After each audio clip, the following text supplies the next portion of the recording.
Alors, quel est le point commun entre une paire de baskets, une couche culotte ou une perceuse sans fil? Eh bien, il se trouve que ces objets ont d'abord été créés pour les astronautes. Quand on parle d'exploration spatiale, on oublie souvent ou on l'ignore tout simplement que de nombreuses innovations de notre quotidien, de l'espace en tout cas, se retrouvent dans notre quotidien. Grégory Fontana nous a rejoint pour en parler. Bonsoir Grégory. Bonsoir. Vous nous proposez ce soir une liste, on va le dire d'entrée, non exhaustive.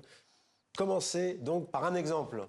Alors, juste avant, il faut quand même bien comprendre que depuis le début de l'exploration spatiale, il a fallu tout le temps innover, et notamment au niveau des matériaux, tant les contraintes sont énormes.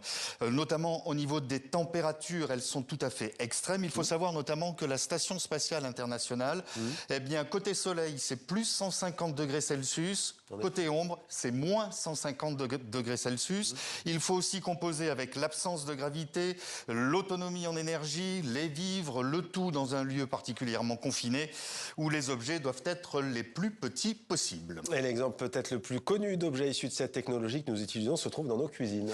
Oui, on parlait à l'instant des températures extrêmes. Eh bien, le téflon, il a été découvert tout à fait par hasard et il a été utilisé au départ pour protéger les tout premiers satellites, car il peut résister à des températures de plus de 300 degrés Celsius. Eh bien, depuis les années 50, on en a tous chez nous, on fabrique des poêles anti-adhésives grâce au téflon.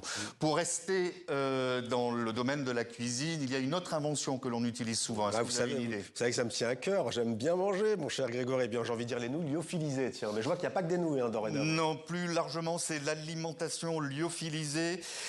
Les aliments déshydratés, eh bien, sont plus légers, ils prennent moins de place et se conservent beaucoup plus longtemps. Plus surprenant peut-être, le thermomètre auriculaire. Oui, alors là, il suffisait tout simplement d'y penser. Depuis des décennies, les astrophysiciens utilisent les rayons infrarouges pour détecter les étoiles et les planètes les plus lointaines. Eh bien, une société a eu tout simplement l'idée d'inventer un petit capteur infrarouge, de le placer dans un thermomètre et il mesure la chaleur émise par le tympan. Et toujours côté médical?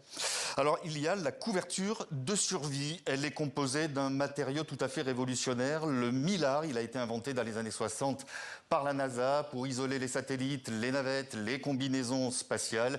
Et il a la particularité d'être très léger, particulièrement résistant malgré sa finesse. Il réfléchit 90% du rayonnement infrarouge. Le matériau est devenu couverture de survie lorsqu'il a été distribué dans les années 70 lors d'un marathon à New York pour éviter les hypothermies aux athlètes après la course. Allez, à propos de course, justement, peut-être une dernière innovation. Là, il s'agit de basket et d'une célèbre marque. Oui, dont nous tairons le nom, mais la semelle à coussin d'air a été inventée par un ingénieur de la NASA dans les années 70. Il s'agissait tout simplement de membranes remplies de gaz destinées à absorber les chocs. Merci beaucoup, Grégory, pour ce point.